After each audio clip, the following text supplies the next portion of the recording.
Call to order the Board of Education regular meeting. Please stand for the Pledge of Allegiance.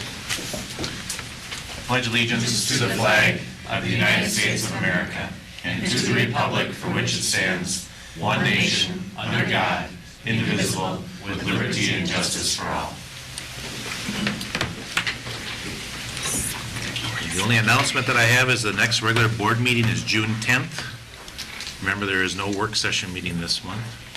I'll turn it over to our facility study coordinator, Mr. Leopold. You want me to just jump? I'll introduce David to you. David and I were just talking. This is the third facility study process he's been involved in here in Willmar. So he's looking forward to seeing both new faces and old faces that he's worked with. So he also is doing this for nothing. There will be no cost to the district for this facility study process. He normally does not work for such a cheap price, but I was a very tough bargainer, and as a result of that, he decided to do it at no cost to the district. Actually, it's because he's got good memories of working within the district, and he wanted to do it. And it was the only way we could really do it, because he has a non-compete clause with his former firm. So, David, you're on. Okay. Thanks, Jerry.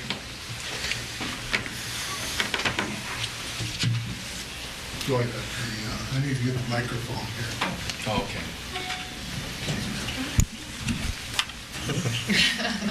Thank you, Jerry, for doing that. There you go. Just take it. Maybe it'd be easier if I just held it. Maybe. Okay. Well, Do you need help advancing your slide? what's that? Do you need help advancing your slide? Yeah, I could do it. I think I can make it work. Well, I'm glad to be here, as Jerry said. Enjoyed the last couple of processes here in Willmar going through this and the outcomes. And when Jerry contacted me, I said, that'd be a lot of fun. And then I have noticed everybody picking on everybody around the table, and I do remember that aspect of the community, so I'll have to get caught back up to that again.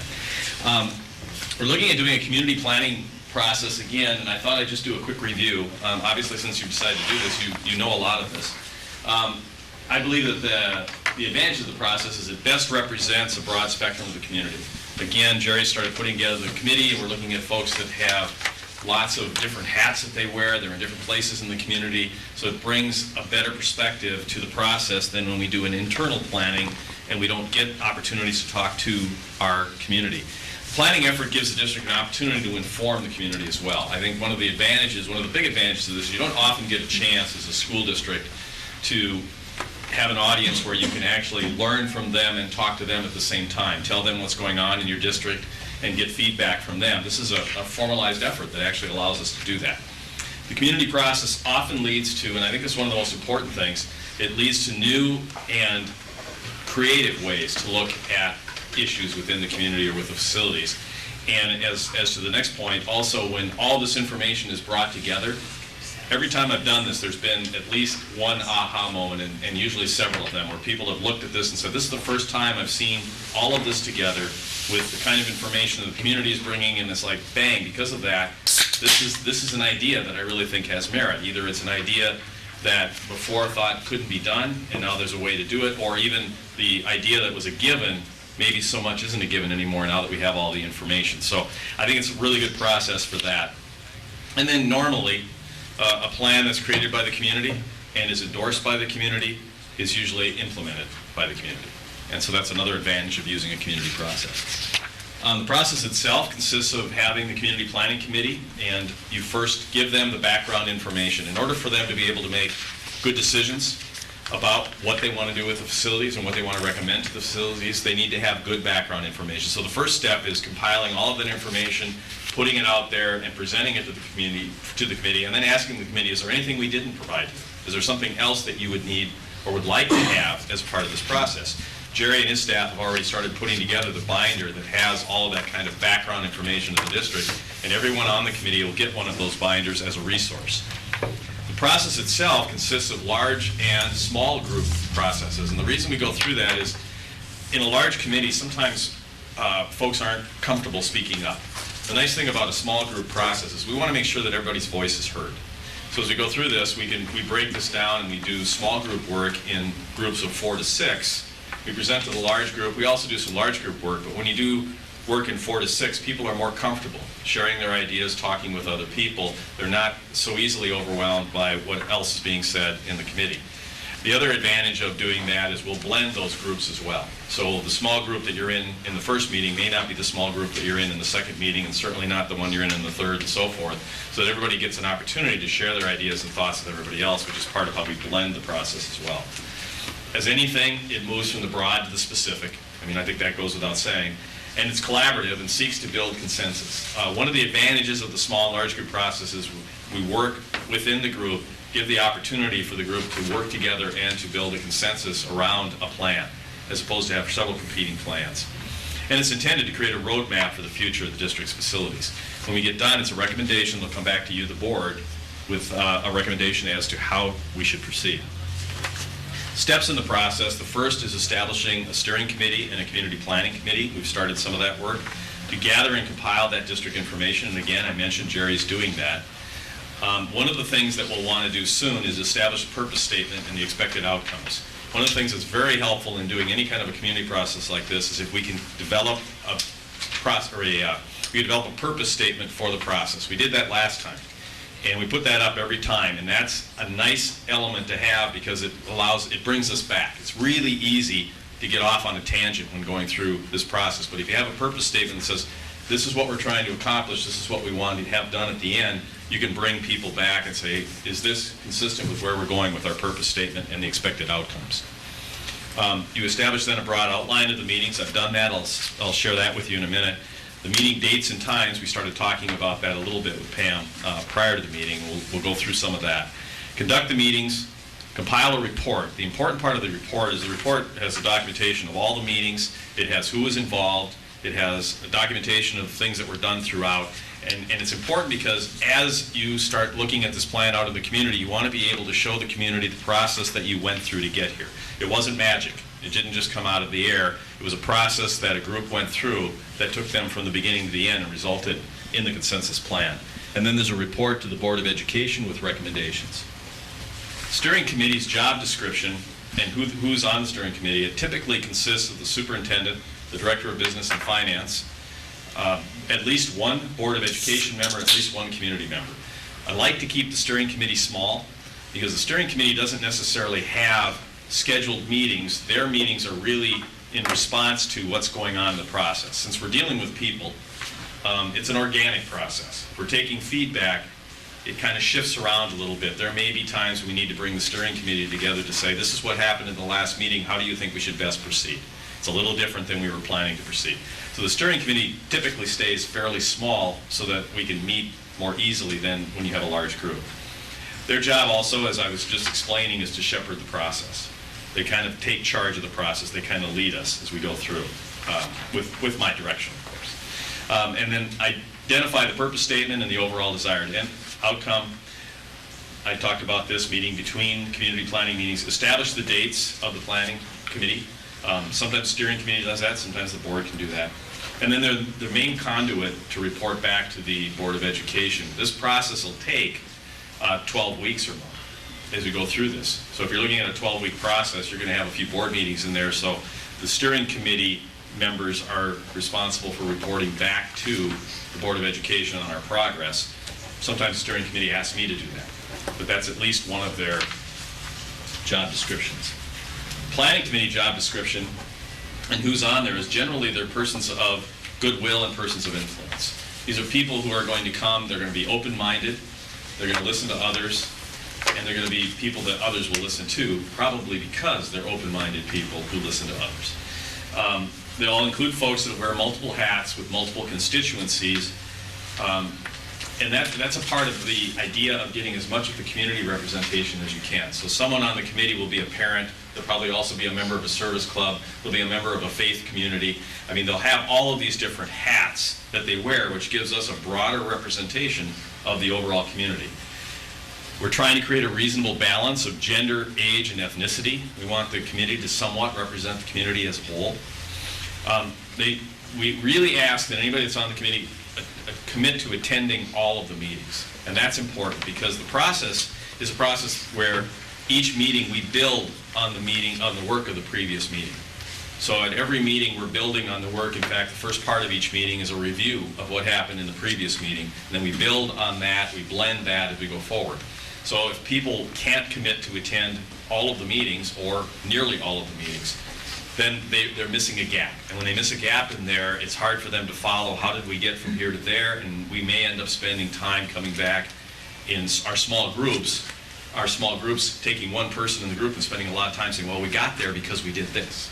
So we want people to really try to attend all of the meetings.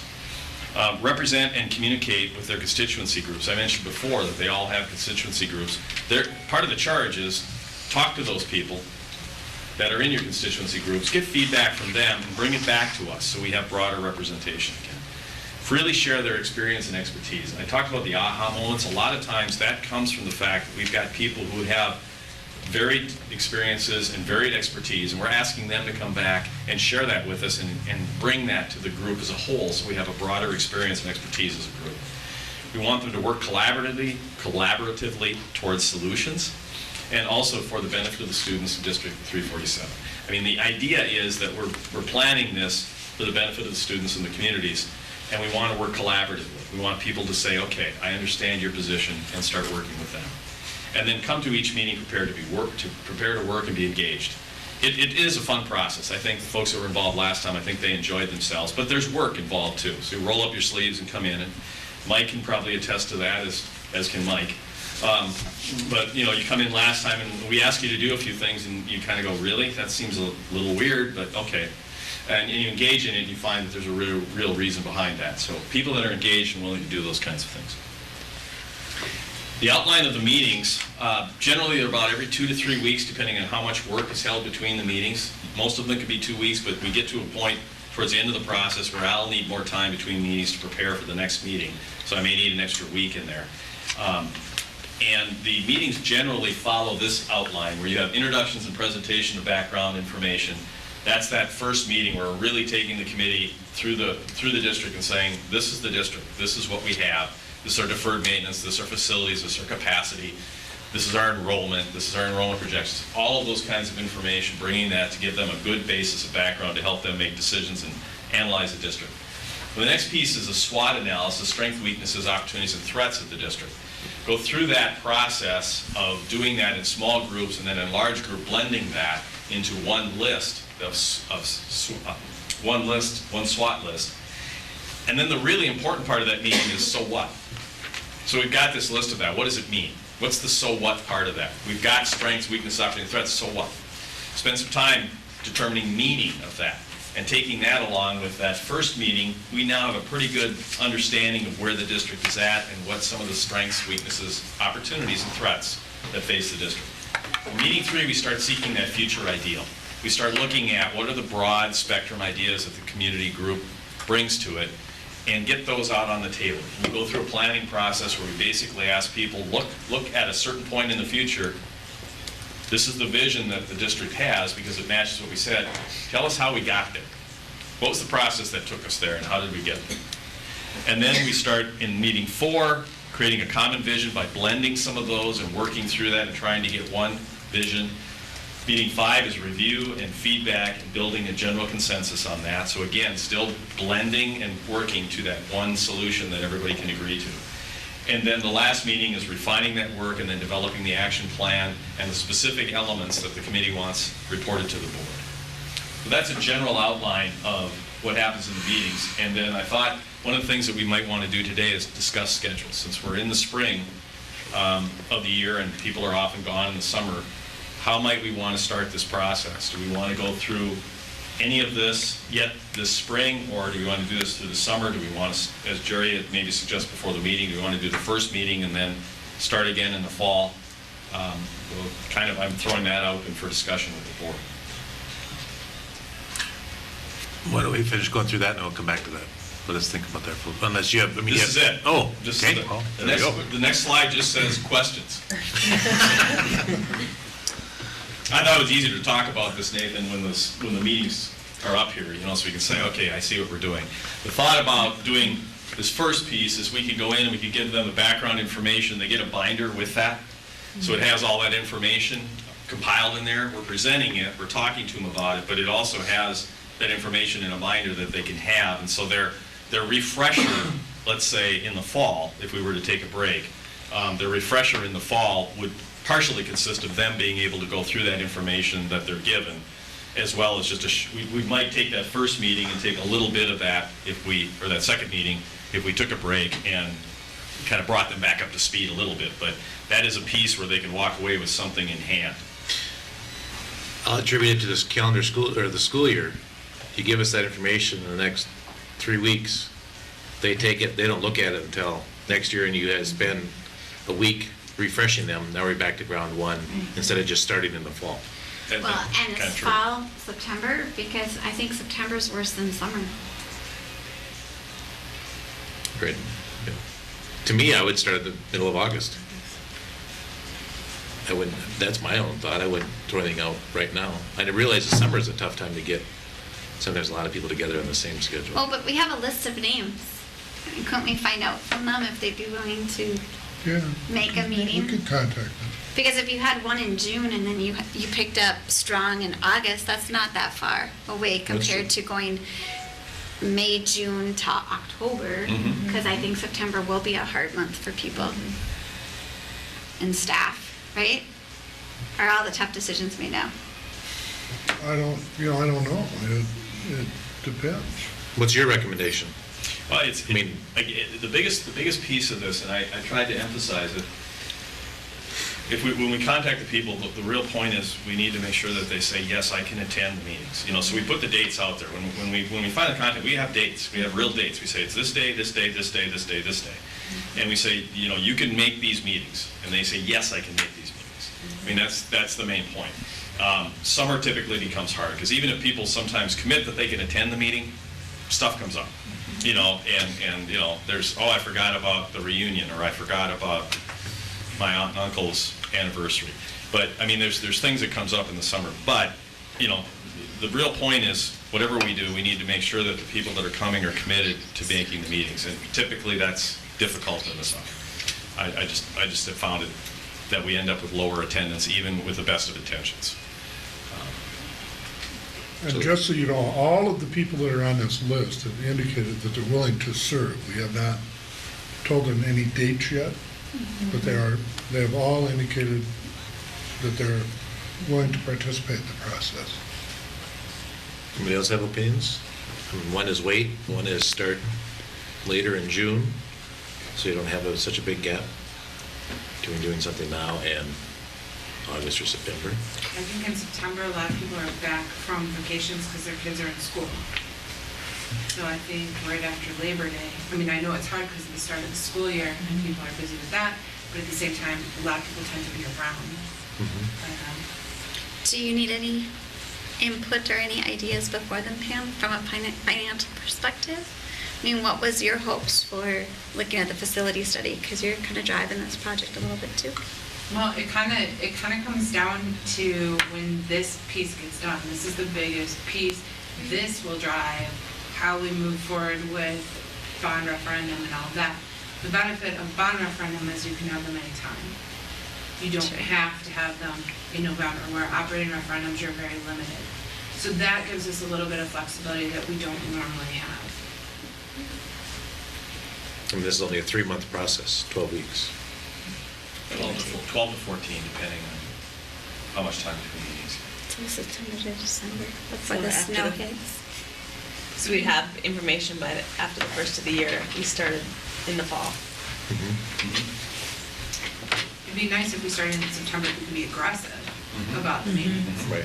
I mean, going every 3 weeks would be maybe a little hard, but if we could be aggressive about every 2 weeks, that would be helpful. Yeah, with just the 1 3-week gap generally ends up being like somewhere right in here. Because there's quite a bit developed here, but it's conceptual. This gets a little bit more specific, and this is where people start saying, what really is this and what really is that? And we end up spending a little more time getting ready for this meeting. But other than that, Pam, I think 2 weeks, I should have held it there. Other than that, I think 2 weeks, generally works all the way through, so. That puts us towards, the end of October when you're talking about getting to that timeframe. Mhm. So you're talking about being in the hardest part and kind of being through that by Thanksgiving. Yeah. Is what I'm hearing. Yep. So you'll be through that by Thanksgiving, and then it sounds like you'd be pretty close to having it wrapped up before the Christmas break when people are gone. Sure. So it seems real natural. Mhm. What do you think, Jerry? Well, the nice thing about starting in September too, Pam, just your point is, it's better than starting with the holidays in the middle too. Right. So this way, we should be able to start this and complete it before the holidays, which I think is helpful as well. Having gone through this once before, I can just speak to the benefit of there being momentum and the continuing momentum.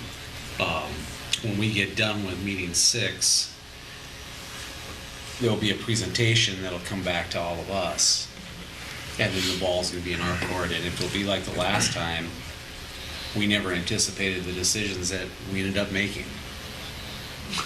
I think this, starting in September, would give us continual momentum and also give us time to digest and have some time to wrestle with what is presented back to us, to continue moving forward in whatever means it's going to mean for us.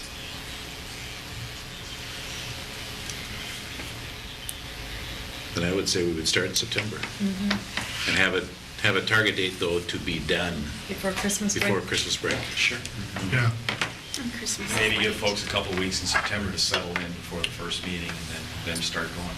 Yep. I don't even know, a couple of weeks. To me, you could start the second week of September, Yeah, week after Labor Day? week after Labor Day. Right. Yeah, when is Labor Day this year? Is it right at? Early. Real early? It's fairly, It's like the 3rd. So then we can probably do something. Everybody on board with that? There you go. Jerry and I can work out a specific calendar. yep.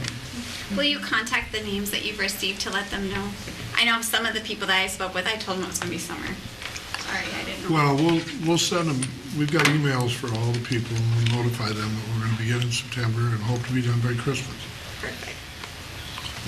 Yeah, and I think at some point, we'll send them, probably very quickly, we'll send them an email with the very specific dates. We'll pick them.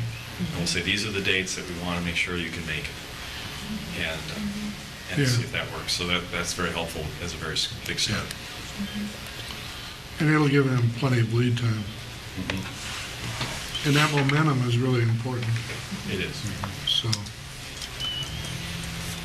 And then just to let you know, I did send out to the, dealing with the union, asking for a couple of teachers to be on this, along with a couple of support staff. And we'll have multiple administrators that will participate throughout the whole thing too, so. It will be 40, 50 people probably. You signed up for this, you remember that? Good representation is good. Yes. Okay. Any other questions? Yeah, see, that was my next slide. See? There. Any other questions? All right, thank you. All right, Look forward thank you. to the process and Yeah, it should be steamrolling fun. ahead. Thanks. Thanks, David.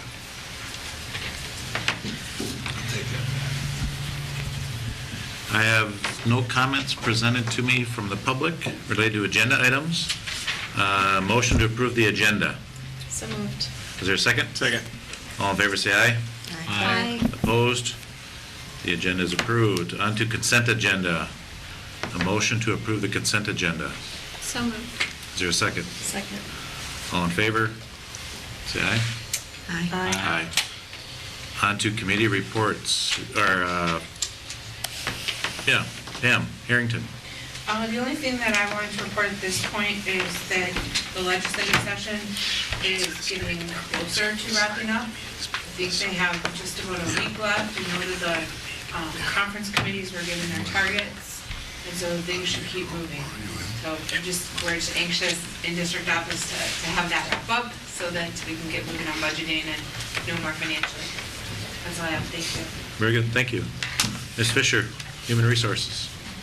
Just a couple of quick things. First of all, just another insurance update since I talked about that last time. The committee did make the decision to not have an agent of record, so we no longer are working with Paul Peterson. Because of that, we've had a reduction because of the commissions. So not only did we get a 0% increase from the co-op with our health insurance rates, we also had a reduction because of this commission. So every employee saw a $4 per single contract reduction in the rates this year. Yes. Also, the committee decided to make some changes with the plans that we offer. So we have 3 plans that we offer. We removed one of the deductible plans, which was $2,250 deductible plan, and replaced it with a $3,125 deductible plan. Still 100% coverage, that kind of stuff, but a little bit lower rates, higher deductible, but lower premiums. So that helps out. It's also HSA compatible, so it's the only plan that we have that an employee can have a VIVA or an HSA, and the employee gets to choose. It's a huge benefit for people who have spouses elsewhere, because there's a lot of IRS issues with having one spouse have a VIVA and the other one an HSA. So that took care of quite a few employees. The other update I had was the teacher evaluation process. As you know, we have a committee of teachers and administrators working through the teacher evaluation process, and we have broken into 2 subcommittees, and we're kind of going to stay in subcommittees for a little while. We've got like different areas, categories that we're focused on. So one committee is focused on rubrics, and they're fine-tuning, and Jerry's on that committee. So they're fine-tuning the rubrics that we're using, because we started with 60 individual pieces. So Jerry can speak to that half. I'm working on the part of the process. So our subcommittee has created the actual process for non-tenured and tenured teachers. So we took what we're currently using, tweaked it, added some more detail, and we now have a draft of an official process for next school year. Our next meeting is May 29th with the big group, so we're all coming back together and sharing what each committee is doing. And then hopefully, if all goes well, we'll be able to break into the next steps of subcommittees. And I do believe one of those will be the 35% piece of the whole student achievement. So that's where it's going to take us some time to figure that out. But that's where we're at. Anything else? No, that's it. So when do we anticipate having an actual evaluation tool that we as a board can look at and say, here's what we are using? Completion and full force rollout? 100% ready to go within compliance with the state law? All the above. I would say, I'd love to say by Christmas of next year. Because the hard part is that 35. Christmas of 13-14 school year, or when you say next year, you're talking? 13-14. Okay. 13-14 school year. And that's probably a really optimistic timeline, simply because that 35% is so challenging. I mean, when we talk about that, we're talking your regular classroom teacher to have that in place. Now you have the school counselors, the licensed school nurses, all those little one-offs, those little caveats, where it's going to have to be individualized for them. Sure. So that's going to take even longer. I think it'd be nice when you have a general idea to show us what those teacher evaluations in concept will look like. Because we really have very limited knowledge on what those will be. So to take 15 minutes or a half hour and show us or explain to us what that teacher evaluation tool will look like would be great. Even if it's not completely done, at least the theory or the idea behind it. Yeah, I could definitely do that in the fall with at least where we're at. Because the process and the rubric and that, the big to-do stuff would be done, I think, fairly quickly, but it's that 35% on how we're going to incorporate. What are we going to incorporate? Is it MCA? Is it Ames Web? Is it this? Is it that? You know, that's going to be the hard. Sure. One big thing is that both parties, neither the district or the union, want to use the state fallback model. So there's a certain fairly high degree of understanding about the Marshall model. Yep. But it's the 35%, which is the kicker. And we'll see how that all comes out in the wash. So. And what's the advantage, other than commission, in reducing some percent of increase on the insurance? Why did we have a general agent? Or why don't we have one now? What was the decision on that? So we went through, obviously, a lengthy process of interviewing agents, and we did a whole RFP, and through that process, the committee essentially learned that we work closely with the co-op. So when we work with the co-op, they do a lot of work for us, or should be. The agent is usually used for those times when you want an RFP for self-insurance, to be self-insured, or just to make sure everything's in line with the co-op. Well, we've come to the conclusion, we've become pretty educated, we feel pretty strongly that we know what's kind of going on, and we work well with the co-op. So they're going to be our agent. They're going to take care of the business for us. They're the ones coming out, speaking to employees about the transition and the changes. And usually the agent would help with that. And we just felt, you know what, we're at a time where we can save money. We're not going out for RFPs. We obviously got a 0% rate. I mean, we can't go wrong right now. Good. When it comes to that decision to actually go out and shop on our own, that's huge time commitment. So that would be something where maybe we would buy into a consultant for that task versus hiring an entire consultant for the year. Okay. Good. Anything else from Ms. Fisher? Dr. Kiergaard? May 28th to the 30th, Vision 2040 consultants are in town. Late afternoon on one of those days, probably around 4:30, they'd like to sit down with the governing bodies within the community, the school board, the county commission, the city council at one location, and all together for a conversation about the future of the community. They have not decided what those dates are. As soon as I find out, I will let you know. It would give us an opportunity to have some input on the Vision 2040 process.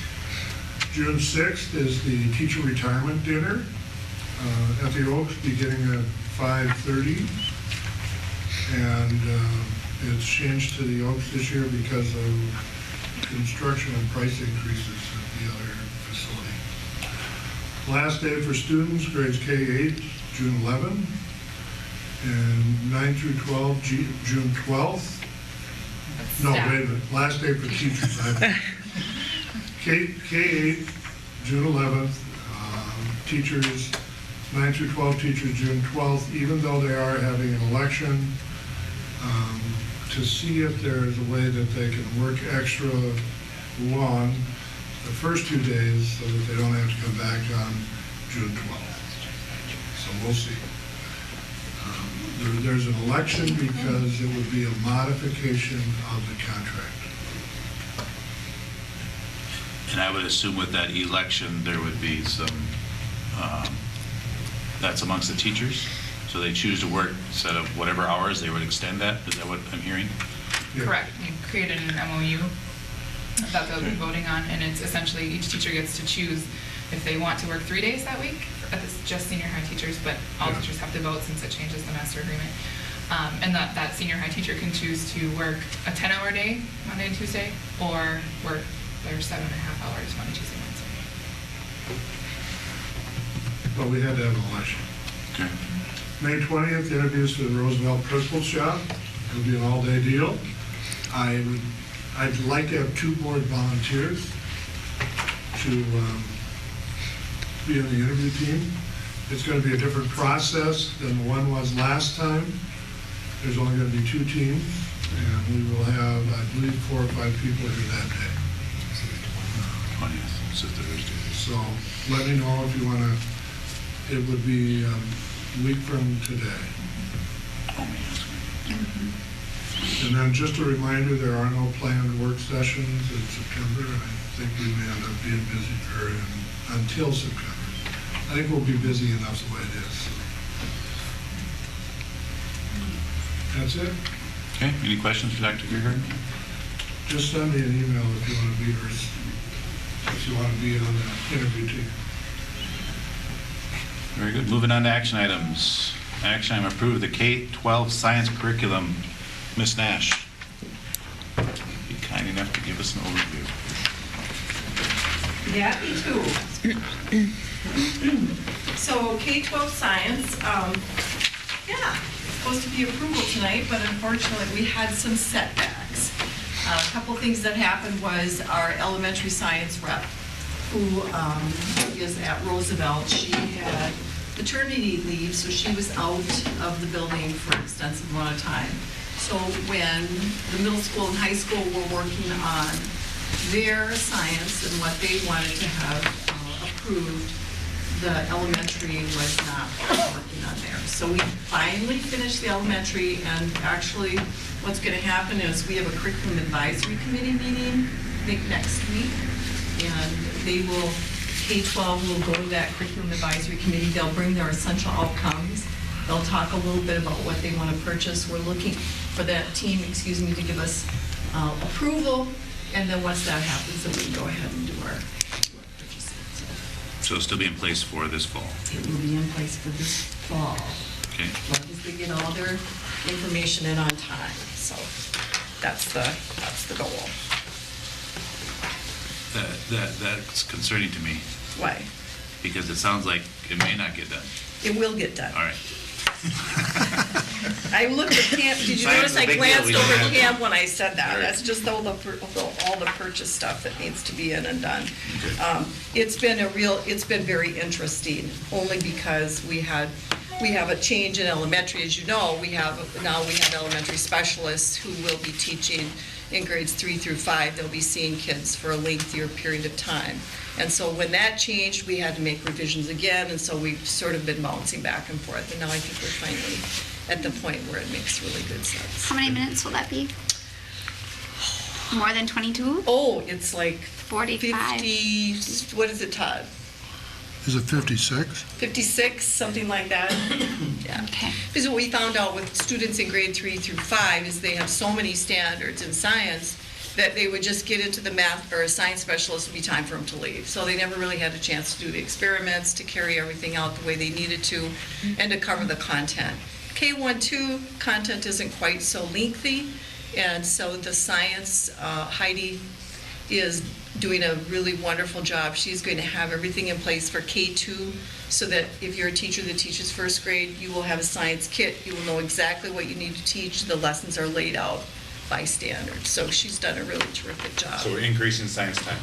We are increasing science time 3 Where's- through 5. Where's that time coming from? It is, it's actually not taking the place of a special. It's actually built in as one. And Todd, you just chime in here whenever you feel like it. So, media's been a push-in model, and now media will be part of the rotation of the specialists now. So the standards, the media specialist will have to teach standards now, where it has been very different. So, and then science will be incorporated into that. So we'll get third through fifth, so we'll have science. Yeah, media and technology, because they're part of the 2010 English Language Arts standards, we needed to turn to them and say, okay, you are a big piece of these standards. We need you to provide instruction to students around these standards. And so then they have to become load-bearing, where they actually have to deliver some of the really important standards in English Language Arts. Okay. Motion to approve action item H1, approve the K-12 science curriculum. So moved. Second.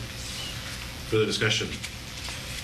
So we don't have the actual figures yet then? We have a dollar amount. We have a dollar amount. Okay, so it'll come under. Absolutely. Yeah. And your process, I'm on the curriculum committee, so I'll see this on May 20th. But you're following the same process where each grade has essential outcomes. We know what a child's walking in the door, what the expectation is, and what they're going to exit that grade with. And then we have the standardized tests in 5th grade, 6th grade, 5th, 8th, and then Biology. and then biology. So those standards are all within that curriculum development to support it.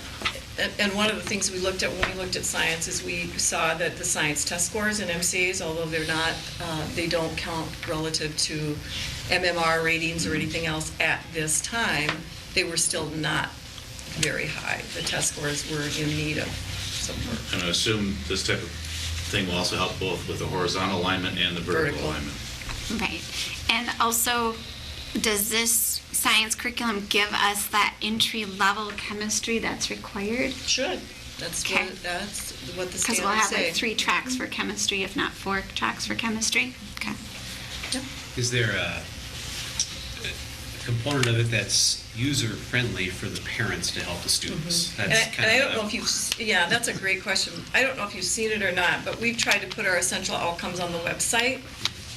And one of the challenges that I put to the committee members is, can you please put this in parent-friendly language? So that if, for example, I had an email from a parent who said, I really want to take a look at what your essential outcomes are in health. And so I've been working really closely with Jason in technology, And we want to have sort of a repository, so when parents want to take a look at what's going on in science, language arts, math, it's easy for them to track and trace that pathway, so they can see in parent-friendly and kid-friendly language exactly what it is kids are working on. So that's a work in progress right now. It's been really exciting to see that come together. Other questions? So we're not approving a specific amount. Up to 425,000 in the action item. Yeah, I was just looking at the need to reconvene, and because a number hadn't been. Action item H1 Yeah. says 425,000. Right, but I mean, just, it says they will need to reconvene and to continue to negotiate. We've done that. Oh, okay. We've negotiated several times. Okay. Yeah, there's always issues. When you get K-12 staff together, every section thinks that their needs are bigger than anyone else. So you have K-5 saying, our needs are really high, and you have middle school saying our needs are really high, and you have senior high staff saying our needs are extremely high. So through the process that I've been using is, we really spend a lot of time negotiating and talking about the needs, so that the high school teachers are listening to the elementary teachers about what is it that's really critical for teaching science in elementary, and it's always an interesting conversation. So we've gone through that process. There were some pulls and pushes, but we managed, and everyone did a great job of compromising, and we came to that underneath that budget number. And were our community members involved in this too? Part of the process a little bit? I can't remember if it's the Jenny old person or... Yeah, Richard Carlson, their Director of Quality Assurance, was a community member assigned to the science curriculum group. And then they'll come to the curriculum advisory committee. Mm-hmm. And be part of that with the staff. Yep. Okay, further questions? There is a motion and a second to approve the science curriculum purchase. All in favor, say aye. Aye. Opposed? That action item carries. Action item H2, approve renewal of the 2013-14 school improvement grant. Ms. Nash. Did you all get a copy of that? All 70-some pages? All right, actually, and I think you have this also, it says SIG application highlights. Are you all taking a peek at that? Is probably the document you want to take a look at. And I'm going to probably reach out to Carrie at some point here. This was May 8th. We're submitting these ideas to the board. They're really, I'll be totally frank, or excuse me, the 13th, I'll be frank with you. There are no surprises in this grant. There is nothing in here that we haven't talked about in the past. There's nothing in here that from year one, we hadn't decided that this is the direction we really wanted to go. Not only at Kennedy, but at Roosevelt. And so there really aren't any new added pieces in there except for one component, and we'll talk a little bit about that in a second. So basically, in the application, it had two parts, and I really encourage you, when you have the time, to take a look at the next steps and the reflections, because I think that is where we really learned a lot, where we look back on the last year with the grant and said, what did we learn from what we did? What did we learn from what we had in place? Did we have our expectations too high? Did we not give enough support to our instructional coaches? What is it we did or didn't do that we need to change? And so I highly encourage you to go back and look at those, just to give you an idea of where we were at and the lessons that we learned. And then we try to take those lessons along with some suggestions by the Department of Education to build our grant for next year. And there are some components that you don't have a choice in. One of them is PLCs, and we're really excited tonight that you get to hear from Cassie about where we are going as a district with professional learning communities. And one of the commitments we make as a building, and I'm hopeful this board will make that commitment as a district, is that all teachers are going to participate in PLCs. The requirement for the SIG grant is 90 minutes a week. We've embedded it 45 and 45 twice a week. You probably already know that. And then the other piece is they want us to continue to utilize instructional coaches. We have an instructional coach in math and reading at Kennedy. We have an instructional coach in reading or literacy specialist at Roosevelt, and I cannot imagine that any staff member would not tell you that it has been an absolute must for both buildings. They have just worked extremely well with all staff members. They have done more with their time than I really even anticipated they would be able to do. But we're also going to be asking for someone to help assist the instructional coach, simply because what happened with the instructional coach is they spent so much time pulling data together and getting data ready for teachers that we want them to spend more of their time sitting down with teachers and looking at that data and massaging it and figuring out what they need to do next.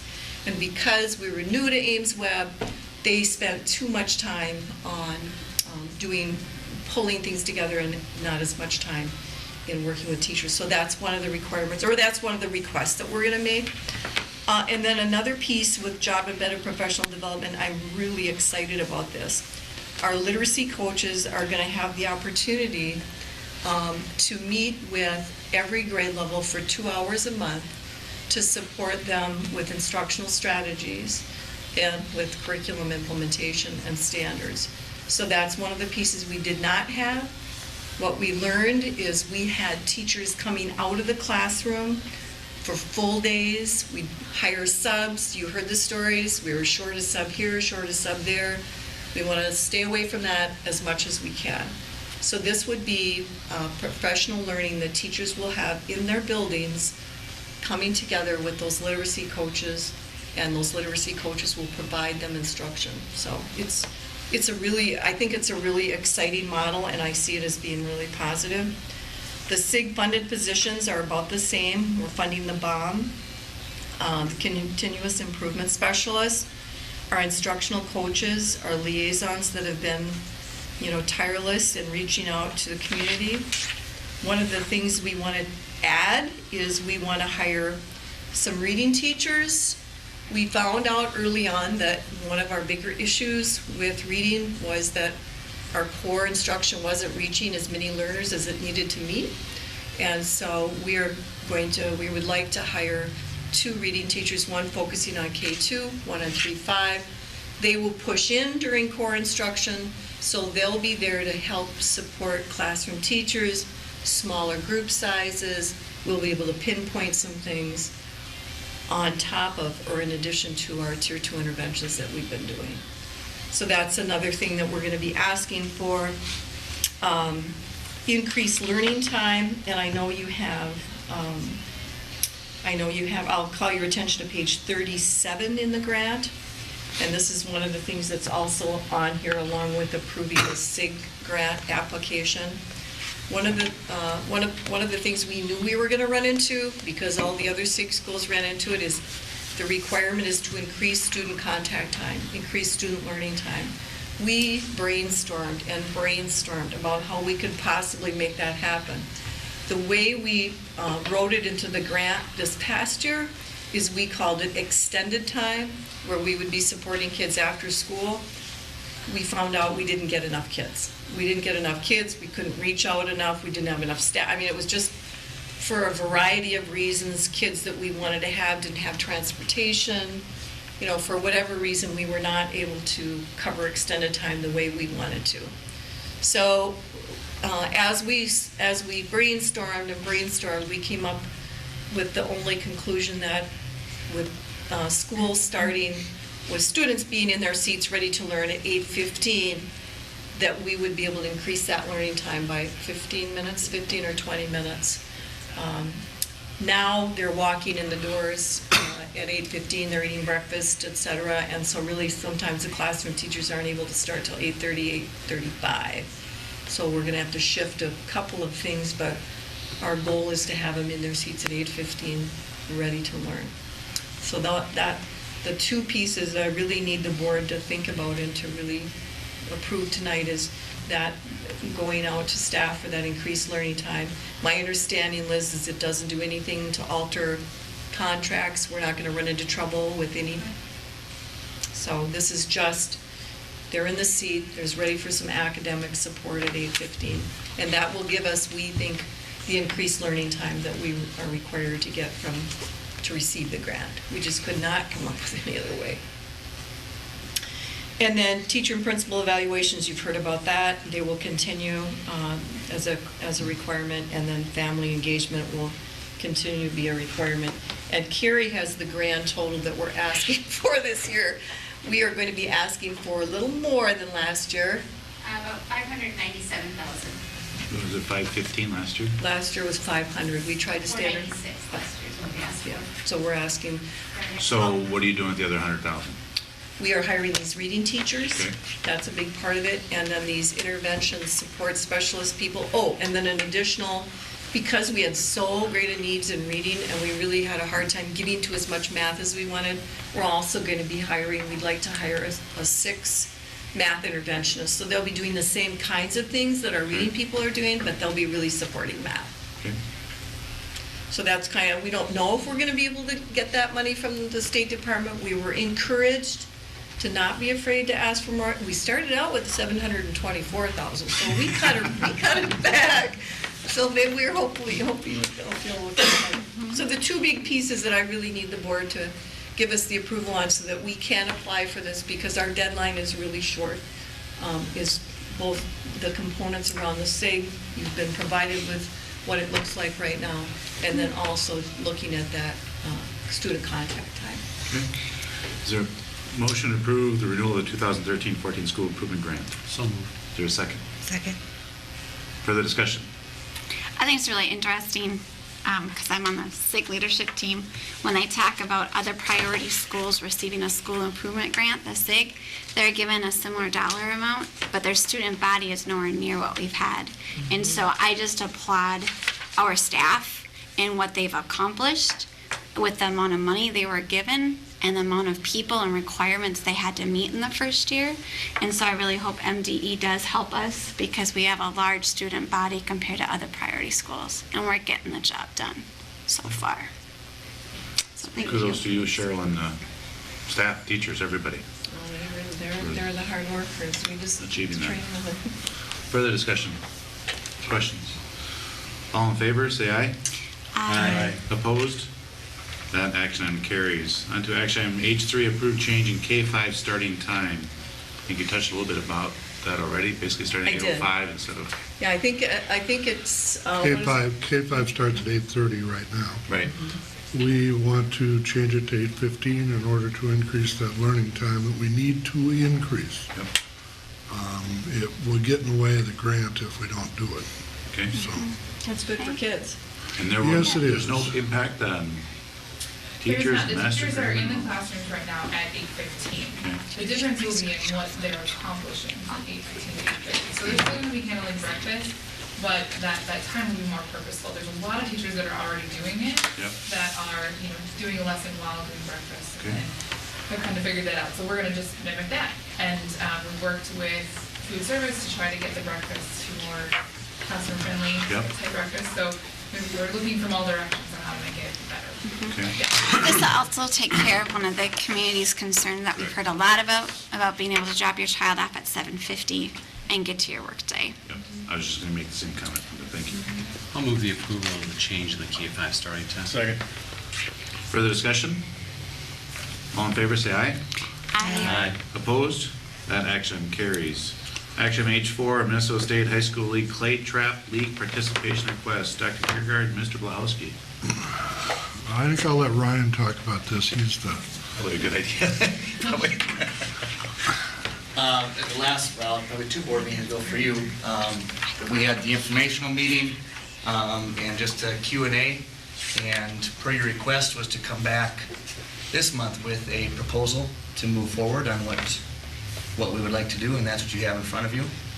I don't have it with me, but you guys have had it to look at. So the proposal would be, in a nutshell, a 2-year period where they would act as a club and not as an activity at the school.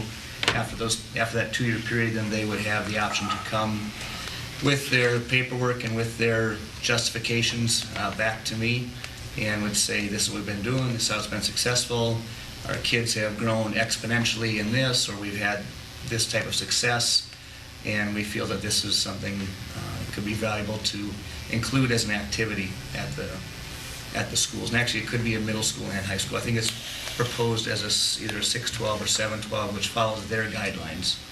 That's what the Minnesota Trap Shooting Association, that's what their guidelines are. It's a 6-12, and that's what it's written for here, so. Okay, I don't see that in your I don't see it, proposal. I don't see a grade level. So I just, Okay. I'm sorry, then I apologize for We'll that. have to but make the that's- motion, include that. Right. That's what it follows is, Okay. and I don't remember if it's 612 or 712. I believe it's 612, but you could Wouldn't you phrase just your follow the motion to Minnesota follow High School? We'll to follow their guidelines. okay. So that, in a nutshell, it would be for a 2-year deal. They would have to meet all the expectations of that. Essentially, they're going to use our name so that they can have the club. And then after 2 years, if it's going well and it's a success, then we would look at making it an activity for the district. Okay. Is there a motion to approve that action item? So moved. Is there a second? Second. Further discussion? At this point, their plans still is for the organization to help fund the expense for the students, right, for these first 2 years? Yeah, typically, schools don't fund it at all. It's all fundraised outside either the kids or, in this case, like the Pheasants Forever, they have unofficially secured plenty of money to sponsor quite a few kids for this. So they're just waiting for the go-ahead and then, I guess, people to write the checks. So when it moved forward, then it would still be an outside club. But when we made it an activity, then we would have the administration of tracking their records, seeing if they lettered or if they get a letter and all of that stuff. And that's where then they would pay a fee back to the district for our administration of them receiving school recognition for it. Is there a difference then with it being considered a club for us, as far as the Minnesota State High School League goes, as far as the lettering or participation? Because right now, a sixth grader cannot participate in a varsity level. Right. The Minnesota State High School League is a co-sponsor of it, I believe. So we're not they recognize the fully state championship, connected, but yep. you don't get an MSHSL trophy. They partner with it and they recognize that it's valuable for kids. So there is a and I don't distinction. know what their whole sponsorship and their whole partnership is with it, but it's the Clay Target League is what they're going to be a part of, and essentially they're going to be using our name to be a part of that. And they follow Minnesota State High School League criteria. Eligibility rules. Eligibility. Yeah, rules. they're very specific on what they So, are in line with just- that. You have to keep track of those kids then? They would have to communicate back. They do, or it's your responsibility to know what kids are involved so that if they're not eligible, just like Right, if we our got it. kids. Well, an activity is a little bit different than a sport as far as the consequences. But if we did get one of those kids that got a violation, a chemical violation, then we would contact them. Okay. But it would be on them then to follow the guidelines Okay. of the All right. group. So, Just so that but we whoever could- participates in that is clear of that situation. Right, and we would make sure that we're talking to the appropriate people, because we're not just gonna give that Right, information right. out to random anybody. So we would make sure whoever's stated as the head of their, of their group or their sponsor, that's who would, if there would need to be communication, that's what it'd be. And that's where when it became a full-blown activity, now that stuff all falls back on us, and that's where the cost comes in on it for the kids to be a part of it. Okay. And in the motion, or in the action item, it states this club will follow all guidelines set forth by Minnesota State High School Clay Target League. So whatever those ages are, it's in that Yeah. wording. Okay? Other questions? There's a motion and a second. All in favor, say aye. Aye. Opposed? That action item carries. Moving on to action item H5, second reading and approval of revised policies. Dr. Kiergaard. Well, the policies were enclosed. It's the second reading for wellness, student activity accounting, disposition of obsolete equipment, material. Nobody has had a question. My recommendation would be that you approve the revised policies. And they were approved by the policy committee as well. Yes, they Or were. recommended, I should say. Motion to approve action item H5. So moved. Is there a second? Second. Further discussion? All in favor, say aye. Aye. Opposed? That action item carries. Action item H6, approved tenure status. Dr. Kiergaard or Ms. Fisher? The letters are enclosed. What we've done the last couple of years is have principals write a letter of recommendation or a letter of support for teachers as they receive continuing contract status. That's something that's new in the district. They haven't done that all the time. And these are the teachers that, some of the teachers that we have that are up for continuing contract status, so. I have one question. Maybe it's not, or maybe it can't be clarified yet. With the banding and all the possible realignment and tenure and putting people in certain positions, some of these, trying to find one as an example, where they're licensed in 2 different areas, where do they get tenured at? We're talking seniority. Seniority. Well, okay. Because doesn't tenure kind of lead to seniority at some point? Well, yes. They earn seniority after they become tenured. And then seniority based on our current seniority list is if they've worked in it, they earn seniority. So if they're licensed in math and EBD, let's say, and they work in EBD, they only have seniority. Okay, that's really quick. Thank you for clarifying that. Okay. Is there a motion to approve that action item? So moved. Is there a second? Second. Further discussion?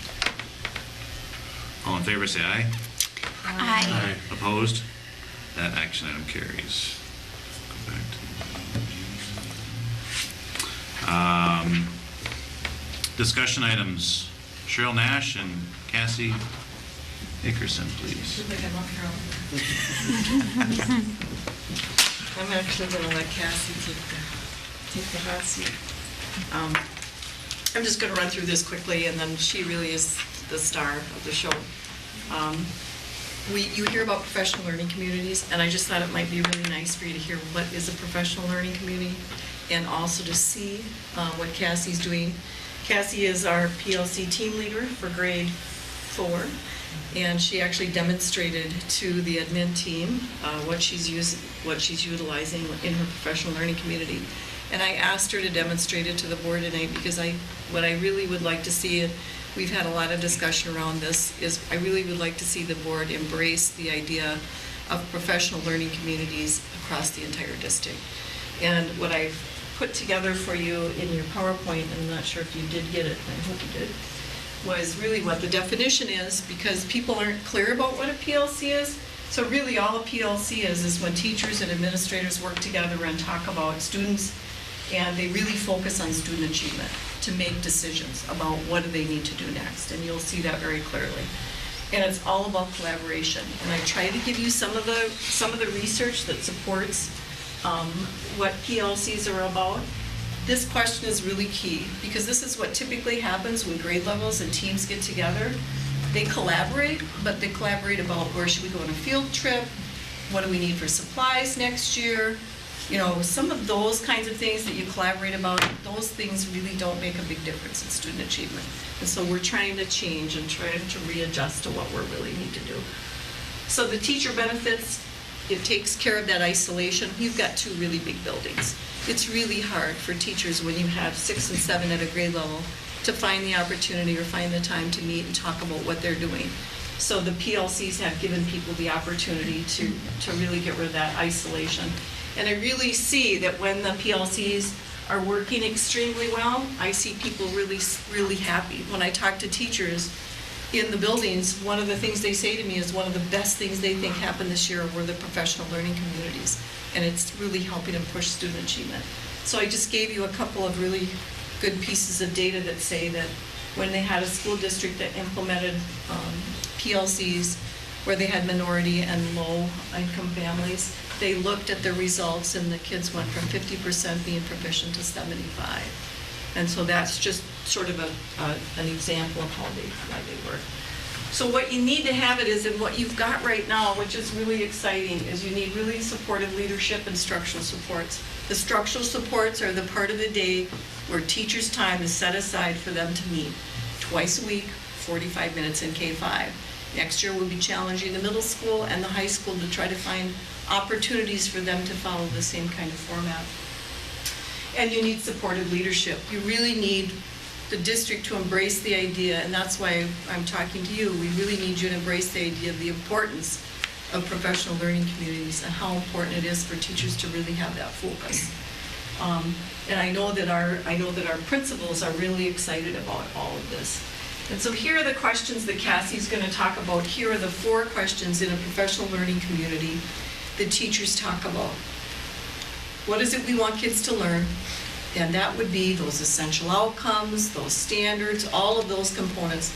That's all the answer to question 1. The question 2, how are we going to know if they have it?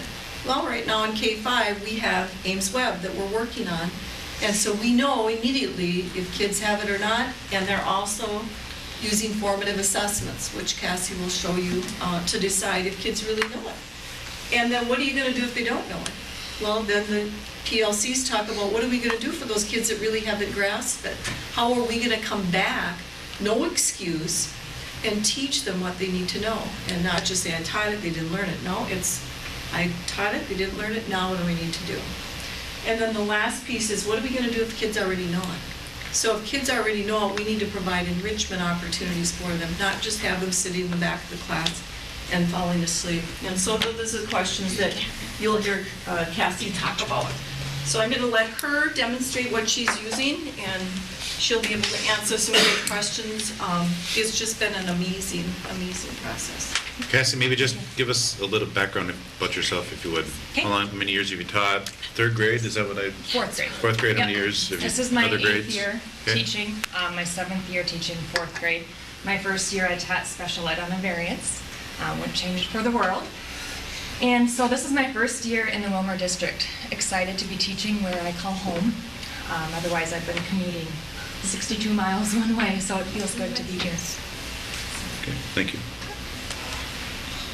I want to start off by saying what I'm going to show you tonight isn't what we were doing in the fall when we were first implementing PLCs. It looks very different. Our team in the fall, we were data and problem admirers. We looked at the data, we looked at the problems, but we didn't do much with it.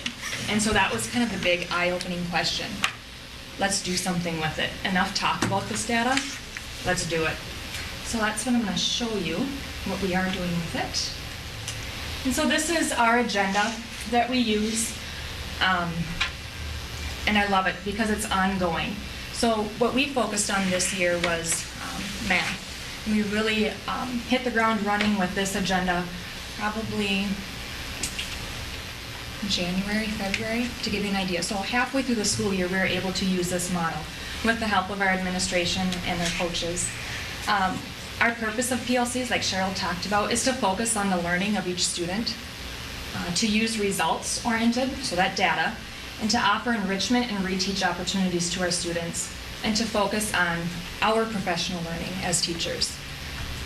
So we start each day with, what is our purpose? Not to talk about the field trip that we're going to have next week. We set our norms as a group so we can have a successful meeting, and you can see them there. We check in with our attendance. We have roles amongst our group. You can see that I am the facilitator and the recorder. Eventually, I need to give up my recording duties to others, but for now, because this is newer, I've taken that role. We have a quick check-in. It literally takes 5 minutes. We don't spend more than 5 minutes or so to check in because we've got other business to do. Then we get down to the main questions of our PLC. What do we want our students to know and understand? And we take those right from our standards. And so this agenda covers our algebra unit that we did in 4th grade. So we look at our standards for algebra, and then we come up with I can statements that our students can relate to. It's in their language and their understanding. And you can see those listed there. So all teachers, all 6 classrooms are using the same objectives from the standards. Something that's unique with our 4th grade team is we have common lesson plans. And the formatting here is a little off, but you can see we list the standards. And then each week we go through and we plan out our weekly lessons. So all teachers are teaching the same content. You can see here we've got below level, what strategies and skills we're going to work on level, and then enrichment opportunities. We've got our objectives here, so just to give you an idea, and then this is a great tool for teachers to be able to go to look at, and then also administration can see what we're doing. And then to take it a step further, our EL specials know what we're doing each week, and Phi-Ed, so they can see how can they incorporate algebra with their lessons. So that's the what do we want them to know. Now we get into the nitty-gritty. How are we going to know our students know this? And what we give is a pre-assessment. And the pre-assessment is given to all of our students. It looks the same. To just get a feel for what do they know and understand with these standards. One of our big aha moments within our PLC was I was giving the assessment, but I was reading it out loud to my students, whereas the next teacher would give the assessment but not read it out loud. Well, now we no longer have a common assessment because I'm reading and they're not. And so we had to establish what is our common assessment going to look like. And so we had great conversation and we came to an agreement, but there's a pre-assessment there. And then as we're teaching, we would give a quick check to kind of check in, and that's our formative. If we give a quick check midway through our unit and it's not going well, we need to do something before we get to the post-test, because I can't cross my fingers and hope they're going to do well in that post-test without altering my teaching. And so you'll see that breakdown on our data sheet. But what we established as a group, we would consider 70% or higher proficient, whether that's pre-test, quick check, or post-test. And I'll go more in depth in a little bit here. And you can see the dates, so it's ongoing. But let's get to this. This is our data spreadsheet. So typically we would have our students listed so we can identify who is it that's in the red or the green or the blue. And so what you see up here, the blue is our proficient kids. The green are the kids that are very close to being proficient. The yellow is they have far to go, and the red is they have very far to go. And so we put in our data for the pre-test, for the quick check, and for the post-test. And you can see the growth there. So that's one of the steps in determining how will we know they know this. If I have blue students or proficient students on my pre-test, then that's where, what are we going to do with these students that are already proficient in this standard? So based on our pre-assessment, we set a goal. If we look at the next team template, I like this template. It kind of gives a summary of all the data. So there's our standards that we're teaching. And then so here is kind of our summary of the pre-assessment. We were at 40% proficient for algebra. We had 89 students out of 148 not proficient. You can see how many were in the red who were considered they needed immediate intervention. In the yellow, in the green, we had 59 proficient. But that 40% then, we looked at that and said, let's set a goal. Let's aim for something instead of just shooting in the dark and let's hope that we pass 40%. So we set a goal. And that goes back to our agenda here. And so we went, our goal was, it's at the bottom of this one. Our goal was 77% proficient. We thought we could make that, okay? So keeping that in mind, questions on the student data template. I know I kind of rattled that one off quickly. It's just our spot where we all go in to input our data. And then, so right now we're still looking at it. We're not doing anything with it yet, right? Okay, that's the, But that data came from the assessment. Yep, all So, three. and one of the comments was somebody was reading it and somebody else was just giving it to them. Right. some teachers would argue that if I have 80% proficiency and I'm reading it to them, and you have 40% proficiency and you're giving it to them, but you may not be willing to change to their system, even though, so have you run into cases where somebody may wants to fight the system and they have better test scores? We haven't.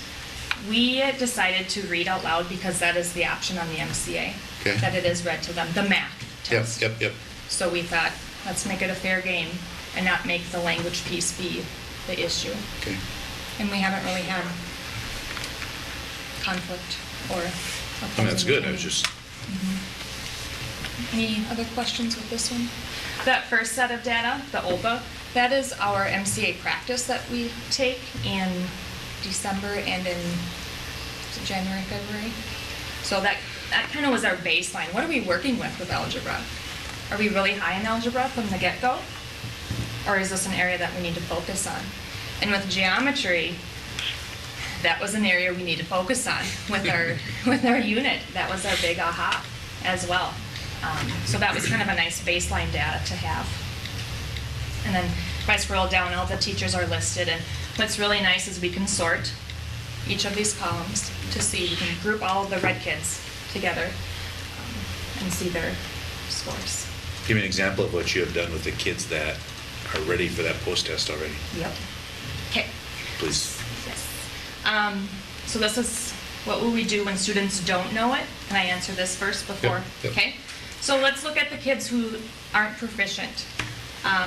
We need to provide them with reteach and then on target. Those kids that are very close, they're probably going to get it with the on target strategies. So with what we did within our group then is we divided and conquered. We said 2 teachers would work on the reteach, coming up with strategies and ideas to help with those kids. 2 teachers took the on target, and then 2 teachers took the enrichment piece. And let me go back to this one. So then we, based on our pre-assessment, we were able to identify strengths that our kids already had because of the proficiency. They knew single operation variables, m+3. They could solve that. Then we identified the obstacles. What were our kids struggling with? And then we had to prioritize, where's our need? And with algebra, we felt our need was the focus on word problems and matching a word problem with an expression. So really digging deep with the standards and the assessment. So then now is where we get into the breakdown of what we're going to do with our kids, the red, yellow, and green. And so the red were the far to go. They needed intervention. So we set aside 30 minutes in our afternoon, different from our math instruction time, to meet with them, and it was very teacher guided, small group, in addition to our 60-minute math. Our yellow group is what we call them, were the kids that were close to getting it. They were more peer and self-guided, because with that extra boost, they would be able to be proficient then. The teacher kind of oversaw the group to see what was happening. And then to get to your question, what are we doing with the kids that already know it? That's the enrichment piece, and they are self-guided. They want to be let loose and to guide themselves through. And so we would look at 5th and 6th grade standards to see how can we boost it up to where they're at. I think we even dipped into 7th grade standards with some of the activities that we did. And we got the activities from Everyday Math, we got them from supplemental resources, kind of wherever we felt would fit that standard. So then from the data sheet, this one here, then we took the kids and we grouped them into what group they would be in, so we can actually see the name and really personalize it to the student. And you can see our red group was quite long to begin with. Let's scroll back up. Questions about what we did with our grouping. I want to make clear that flexible grouping is the key. I might have a student that really struggles with algebra, But when we get to the geometry unit, they might be a high flyer. So this is really offering flexible grouping for them. I had one student that started in the red group with me, and she flew through everything. I was like, why am I in this group? So then she proved it to me. She knew the content.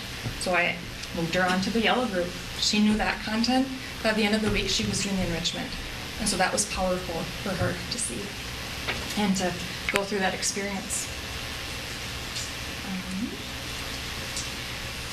And then we get down to question 4. What will we do when our students already know this? I touched on that with the enrichment piece. And the nice thing with the enrichment kids is they weren't encouraged to come and ask the teacher questions. Instead, they had a journal. If they had questions for us or they need clarification on what they were working on, they would need to write it down in a journal, and then I would respond to them when I was done with my group. And that was a good teachable moment for them too, not to have that immediate answer. Questions so far?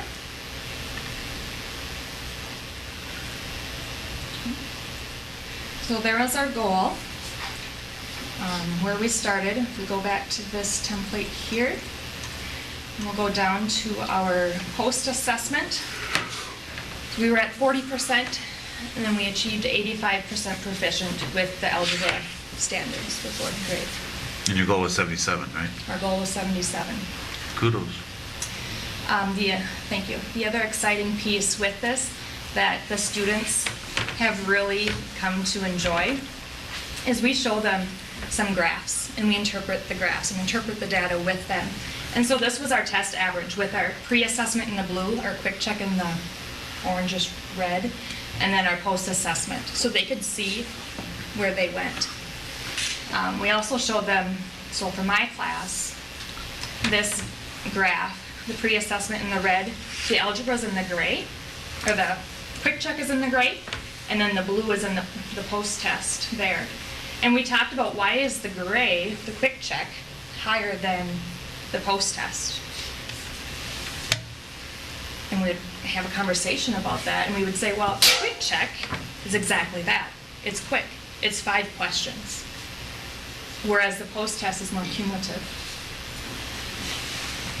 So this was powerful in our teaching, to show the students then the data, and calls for celebration within our classroom so they can feel that success. So Cassie, how did you do this in the past? In the fall? No, I mean, how did you, before we put in PLCs and data like this, how did stuff like this happen? For me personally, very on the surface.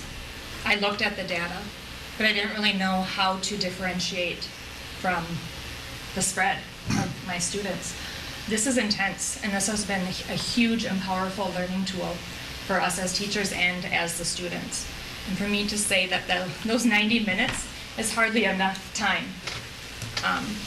And that's twice a week that we're meeting. This has been powerful for us. And I think the kids see it as powerful. The most favorite part of my day has been that extra 30 minutes. And the kids just love it. The 90 minutes you said is hardly enough, and yet those 90 minutes, maybe the extra 30, has created leaps and bounds of successes. The thing that I found interesting is when you go back to the teachers that were broken down into need help right now, close, and exceeding. It seems like for a teacher, not that I only have to worry about that bracket of kids, but it seems like I could put more focus if I don't have to put as much energy into the other 2 groups, because I've got you to rely on for those certain kids. Right. You know, and one thing with our team, one of our non-mainstream classroom teachers said, that takes a lot for you to put your test scores up there and be okay with it, and to talk about it with your group and with cabinet, and now with Roosevelt and Kennedy staff, and now the public, you know, so that takes a lot of courage, and you kind of have to break down those barriers and that comfort level and talk about it. What is happening? You know, let's reach out and talk to the teachers that are showing more proficiency. And, it's courageous conversation. And then finally, our last step as we wrap up the unit, of course, we celebrate, whether it's bringing donuts or brownies, whatever it is, it calls for a celebration, but we need to reflect what went well, what wasn't going as planned, and answer what's next with our algebra. Are we satisfied with 85% proficient? With our geometry, I don't remember what the percentage was, but we asked ourselves, if our geometry MCA test is 1/3 of our test, are we okay with the percentage that we had proficient? And the answer was no. So we needed to revisit geometry. Would we have known that had we not gone through this process? Probably not. We would have just hoped for the best. What will happen next year? So like went through this unit of algebra. So now next year, this unit will come up again, let's say. And you've done quite a bit of the work already. So how will it look different? For this, will be used as a tool for us to refer back to, because we don't want to lose what worked. We want to replicate that. Next year, though, ideally, we need a better balance, because ours was focused on math this year, because we have a curriculum there and we're kind of adjusting the reading and literacy piece. So next year, what I would foresee that would look different is we would embrace the literacy piece and not have a heavy focus on the math. What's nice, though, is we have half of our year in this model, and so we kind of have everything, the groundwork laid already, but we would then pick up the beginning year. And it's funny because you look at our MCA preliminary scores, and the beginning of the year content wasn't as strong as our end of the year. So I think it definitely has a direct impact with what we're doing. Well, your PLCs will put more emphasis on the learning part than Right. this learning part for you as teachers. Right, and that's you have- where the shift was. The shift was, what are we teaching, to now, how are we going to teach it to all of our learners? Right. I know the conversation has come up with, this would look very different, middle school and high school, but I think to get your feet wet and try it, I think it's going to be huge. And the power, I think, speaks in the numbers. What's something with the PLCs that you have not been able to accomplish that is on your goal list? Planning field trips? Something different than that.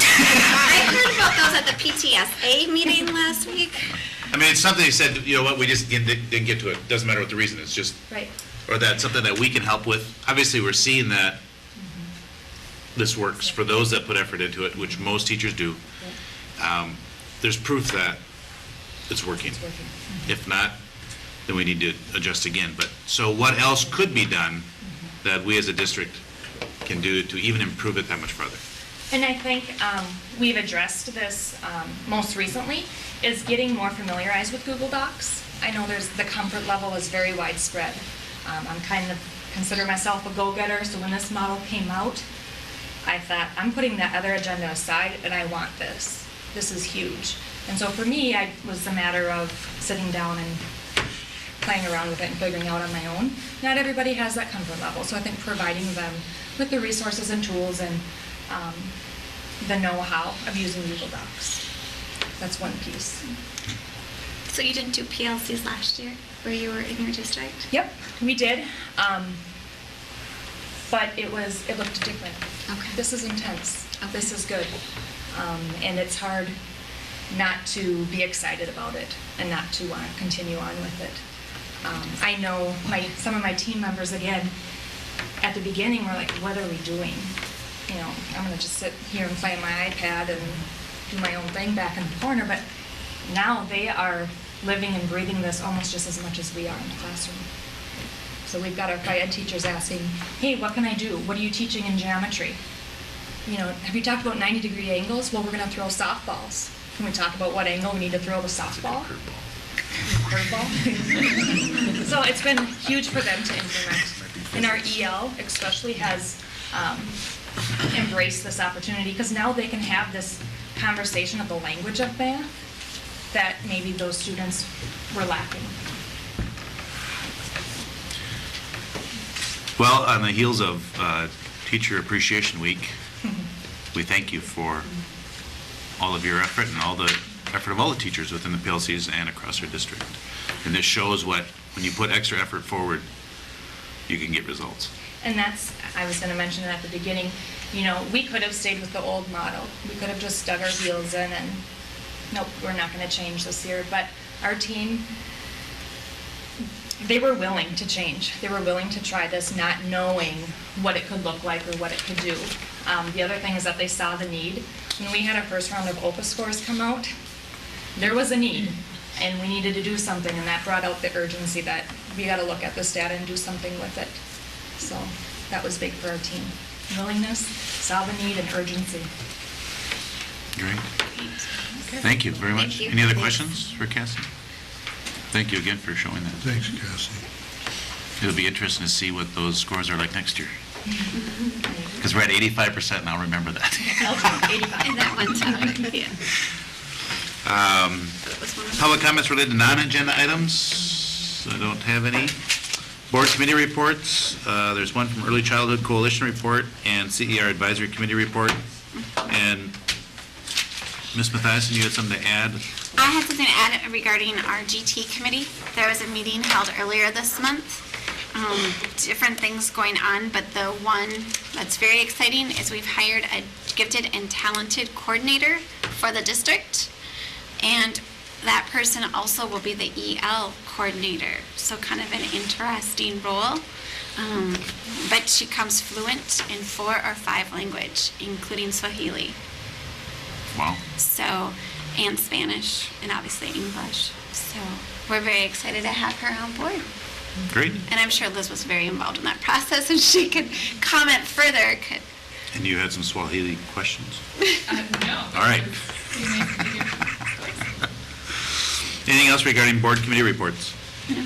We didn't have to do anything regarding the PLCs. Remember, Cheryl Nash asked us as a board to do some kind of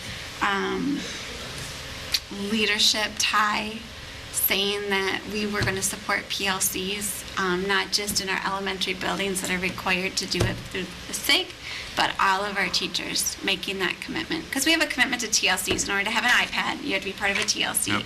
But the PLC commitment is a little less. And I don't know exactly how less that is, but I believe that's what Cheryl was asking for us to do this evening as well. I guess I know she made that comment. I would like to see what that PLC commitment and what their goals and objectives would be at the middle school and the senior high. We know what the elementary school is doing, but to make that commitment. But they're already at the middle school. They already have PLC time. However, they're not following that agenda. They're not looking at the data the way that our elementary schools are. And I think that's something the administration needs to address with the plan. It would give us an opportunity to develop additional goals for the buildings. So we'll talk about it. I just want to make sure that time is being used wisely. I've heard some concerns in other buildings. Was there PLCs at the high school? No. I'm not sure. So the only other building would be the middle school? Not yet. They've talked about it, but they haven't done it yet. Okay. All right. Anything else for board committee reports? Acknowledgement of gifts and donations. Donated CalComp Tech Jet Designer 720. Whoops. Technology. Here we go. 720C, approximate value $200 from Raleigh and Marguerite Swenson to the Willmar High School. Donation from Jenny-O Turkey Store of sausage patties for the middle school breakfast of champions. Donation from General Mills of General Mills biscuits for the middle school breakfast of champions. That was great. That's interesting. Donation of Silva cross-country skis with poles and boots, $150 value from Jeff and Cheryl Pitt to the Willmar High School Nordic ski team. Donation of $1,000 from Bremer Bank, ACMC Willmar, and Jenny-O Turkey Store, all at $1,000 apiece for the Willmar High School tennis shed. Donation of $25 to the Child Guide Program from David and Nancy Carlson, and a donation of $15,000 from Elaine Adams for Willmar High School Alternative School within a school. Any other comments? Motion to adjourn? So moved. We are adjourned.